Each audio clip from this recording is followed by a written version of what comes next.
जय जिनेन्द्र। क्या आपने कभी सुना है कि किसी ने अपने विवाह के मंडप में ही संसार त्याग दिया हो? आज हम सुनेंगे एक ऐसी अद्भुत कथा जिसमें शांतिनाथ तीर्थंकर और चक्रयुध गंधर का पूर्व का वर्णन है। जहाँ एक और विवाह के समय वैराग्य जागता है और वहीं दूसरी ओर विषय भोगों में फंसा जीव नरक गति को प्राप्त होता है। इस कहानी से हमें सीख मिलती है कि संसार के भोग क्षणिक है, लेकिन आत्मा का सुख शाश्वत है। यह कहानी आपके जीवन की सोच को बदल सकती है। तो आइए सुनते हैं एक प्रेरणादायक कथा। जम्बूद्वीप के विदय क्षेत्र में वस्तकावती देश है, जहाँ सदा अनेक केवली भगवंत और मुनिवर विचरण करते हैं तथा जैन शासन का धर्मचक्र सदा चलता रहता है। वहाँ के लोग जैन धर्म में सदा तत्पर रहते हैं और स्वर्ग के देव भी वहाँ पर धर्म श्रवण करने आते हैं। उस देश की प्रभाकरी नगरी में धर्मात्मा स्मित सागर राजा राज्य करते थे। स्मित सागर महाराज के अपराजित और अनंतवीर्य नाम के 2 पुत्र थे। वे अपने साथ महान पुण्य लेकर आए थे, इसीलिए वे बलदेव व वासुदेव हुए। एक बार किसी वैराग्य प्रसंग को पाकर राजा स्मित सागर दोनों पुत्रों को राज्य सौंपकर संसार से विरक्त हुए और स्वयंवर जिनेन्द्र के निकट जाकर दिन शिक्षा ग्रहण करके मुनि हो गए। एक बार धनेन्द्र देव की दिव्य विभूति देखकर उन्होंने उसका निदान बंद किया, इसीलिए चारित्र से भ्रष्ट होकर पुण्य को अति अल्प करके मृत्यु के पश्चात धनेन्द्र हुए। अरे रे, निदान वास्तव में निंदनीय करते हैं, जो कि जीव को धर्म से भ्रष्ट करके दुर्गति में भ्रमण कराता है। यहाँ प्रभाकरी नगरी में अपराजित और अनंतवीर्य के राज्य वैभव में दिन प्रतिदिन वृद्धि होने लगी। उनकी राजसभा में देश विदेश में प्रख्यात बर्बरी और चिलाती नाम की 2 राजनीतिज्ञ थी। उन दिनों शिव मंदिर नाम की विद्याधर नगरी में राजा दमितारी राज्य करता था। वह प्रति वासुदेव था। उसने 3 खंड पृथ्वी जीत ली थी और उसके शस्त्र भंडार में एक दैवीय चक्र उत्पन्न हुआ था। उस दमितारी राजा ने उन दोनों नर्तकियों की प्रशंसा सुनी। उसने बलदेव और वासुदेव को आदेश दिया कि दोनों नर्तिका मुझे सौंप दो और मेरी आज्ञा में रहकर राज्य करो। दोनों भाइयों ने युक्ति सोची और तदनुसार वे स्वयं ही नर्तिका का रूप धारण करके दमितारी के राजमहल में गए और उसकी पुत्री कनकश्री को अपहरण करके ले आए। कनकश्री के अपहरण की बात सुनते ही राजा दमितारी ने सेना सहित उन दोनों भाइयों के साथ युद्ध के लिए प्रस्थान किया। जब वह उन्हें किसी प्रकार से नहीं जीत सका, तब उसने अनंतवीर्य को मारने के लिए उस पर अपने दैवीय चक्र का प्रयोग किया, परंतु अनंतवीर्य के पुण्यातिशय के कारण वह चक्र उसके निकट आते ही शांत हो गया और उसका आज्ञाकारी बन गया। अनंतवीर्य ने क्रोधपूर्वक उस चक्र द्वारा दमितारी का सिर उच्छेद कर दिया। अरे रे, उसी के चक्र ने उसी का वध कर दिया। मरकर दमितारी नरक में गया। पृथ्वी वासुदेव राजा दमितारी के पिता कीर्तिधर मुनि हुए थे और केवल ज्ञान प्रकट करके अनंत रूप में विचरण कर रहे थे। देखो संसार की विचित्रता। पिता तो केवल हुए और पुत्र नरक में गया। हाँ, प्रत्येक जीव के परिणाम स्वतंत्र एवं भिन्न भिन्न हैं। पुत्री कनकश्री अपने दादा कीर्तिधर भगवान के समोषण में अपने पूर्व भव जानकर संसार से विरक्त होकर अरचका हुई और समाधि वर्ण करके स्वर्ग में देवी हुई। जीवों के परिणाम का फल प्रत्यक्ष जानकर हे भव्य जीवों, तुम मोक्ष के हेतु जैन धर्म की उपासना करो। जैन धर्म की उपासना तो मोक्ष फल प्राप्त कराती है और उसमें स्वर्ग की प्राप्ति की गिनती ही क्या है। अपराजित और अनंतवीर्य दोनों भाई अर्थात शांतिनाथ तीर्थंकर और चक्रयुध गंधर का जीव विदय क्षेत्र में बलदेव और वासुदेव रूप में प्रसिद्ध हुए। हजारों राजा और देव उनकी सेवा करते थे। 3 खंड की उत्तम विभूति उन्हें प्राप्त हुई थी। अनेक दैवीय विद्याएं भी उनको सिद्ध थी। यह सब जैन धर्म की सेवा भक्ति का ही फल था। विदय क्षेत्र की प्रभाकरी नगरी में बलदेव और अपराजित और वासुदेव और अनंतवीर्य दोनों भाई जब सुखपूर्वक 3 खंड का राज्य करते थे, तब एक बार बलदेव की पुत्री कुमारी सुमति के विवाह की तैयारियां चल रही थी। अति भव्य विवाह मंडप के बीच सुमति कुमारी सुंदर श्रृंगार करके आई थी। उसी समय आकाश से एक देवी उतरी और सुमति से कहने लगी, हे सखी सुन, मैं तेरे हित की बात कहती हूँ। मैं स्वर्ग की देवी हूँ और तू भी पूर्व में देवी थी और हम दोनों सहेलियाँ थी। एक बार हम दोनों नंदीश्वर जिनालयों की पूजा करने गए थे। उसके पश्चात हम दोनों ने मेरु जिनालय की भी वंदना की। वहाँ एक रिद्धिधारी मुनि श्री के दर्शन किए थे और धर्मोपदेश सुनकर हमने उन मुनिराज से पूछा था कि हे स्वामी, इस संसार से हम दोनों की मुक्ति कब होगी। तब मुनिराज ने कहा था, तुम चौथे भव में मोक्ष प्राप्त करोगी। देवी ने आगे कहा, हे सुमति, यह सुनकर हम दोनों अति प्रसन्न हुए थे और हम दोनों ने मुनिराज के समक्ष एक दूसरे को एक वचन दिया था कि हम में से जो पहले मनुष्य लोक में जन्म लेगा उसे दूसरी देवी संबोध कर आत्महित की प्रेरणा देगी। इसलिए हे सखी, मैं उस वचन को पालन करने के लिए स्वर्ग से आई हूँ।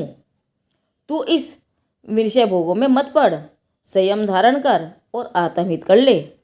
विवाह मंडप के बीच देवी की यह बात सुनते ही बलदेव की वीर पुत्री सुमति को अपने पूर्व का स्मरण हुआ और वह वैराग्य को प्राप्त हुई।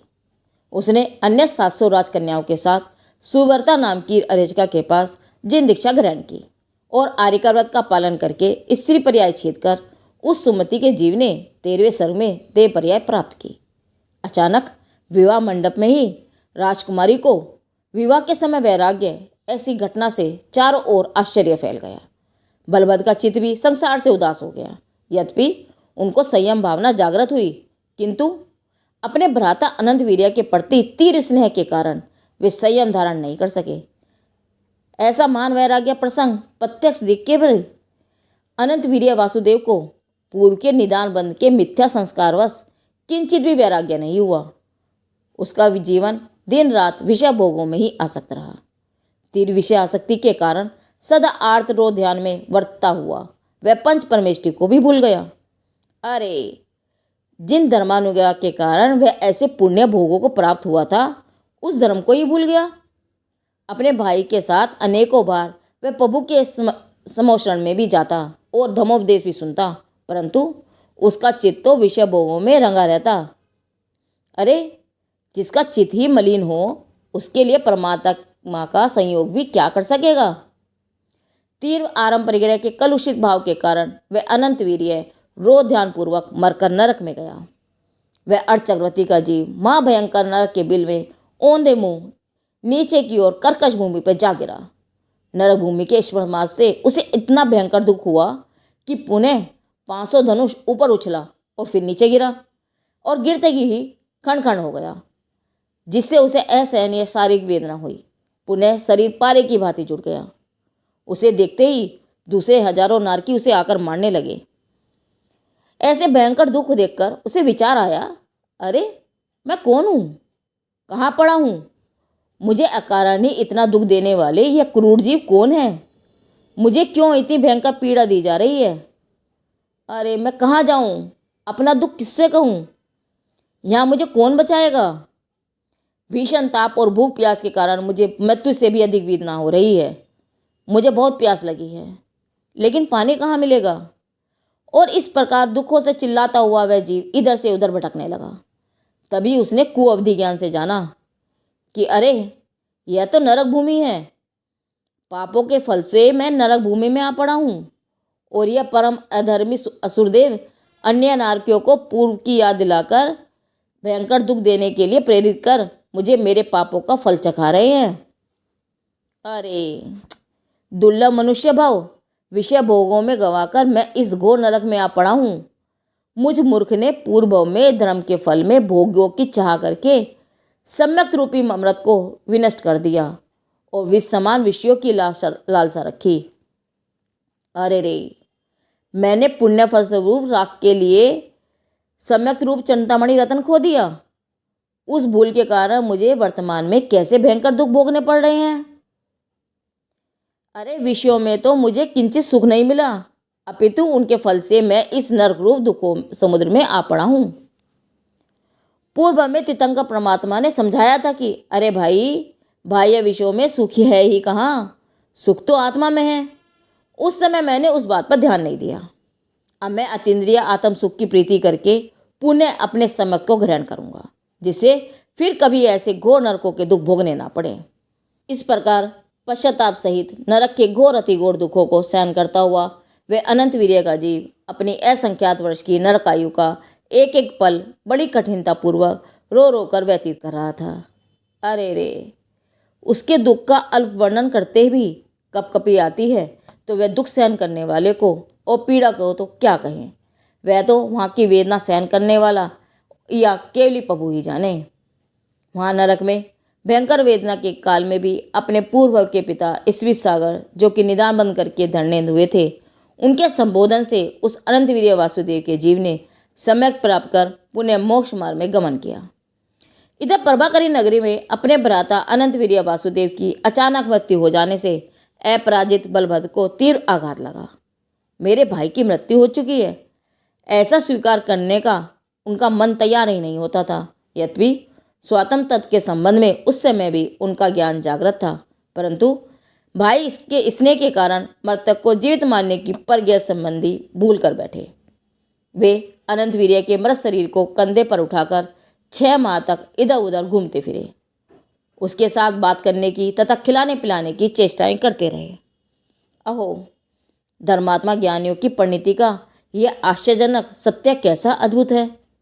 एक और त्रिकाली ज्ञान स्वभाव के आशय से प्रकट सम्यक दर्शन और स्वरूपाचरण चारित्र की पवित्र दशा, तो दूसरी ओर चारित्रिक निर्बलता के द्वश ऐसे औदायिक भाव। औदायिक भाव की विचित्रता तो देखो। सम्यक की भूमिका में स्थित एक भावी तीर्थंकर और स्वयं भावी गंधर्व के मृत शरीर को लेकर 6 महीने तक फिरते रहे, किंतु धन्य है उनकी सम्यक चेतना को, जिसने अपनी आत्मा को उस औदायिक भाव से भिन्न का भिन्न ही रखा। भाग्य योग से उसी काल में उन बलभद्र को यशोदा मुनिराज का समागम हुआ। उन्होंने चैतन्य तत्व का अद्भुत उपदेश देकर कहा, राजन, तुम तो आत्म तत्व के ज्ञाता हो, इसीलिए अब इस बंधु मोह और शोक को छोड़कर संयम धारण करके अपना कल्याण करो। 6 भव के पश्चात तुम भरत क्षेत्र में तीर्थंकर होगे। यह मोह आसक्तिपूर्ण चेष्टाएं तुम्हें शोभा नहीं देती, इसीलिए तुम अपने चित्त को शांत करो और उपयोग को आत्म ध्यान में लगाओ। मुनिराज का उपदेश सुनते ही बलदेव को वैराग्य उत्पन्न हुआ। उनकी चेतना झंकृत हो उठी। अरे, किसका शरीर और कौन भाई? जहाँ यह शरीर ही अपना नहीं है, वहाँ दूसरा कौन अपना होगा? मोह मेरा कुछ नहीं है, उपयोग केवल एक ही हूँ। अरे, मैंने मोह चेष्टा में व्यर्थ ही समय गंवा दिया। ऐसा विचार करके उन्होंने मुनिश्री के सानिध्य में दिन दीक्षा ग्रहण कर ली।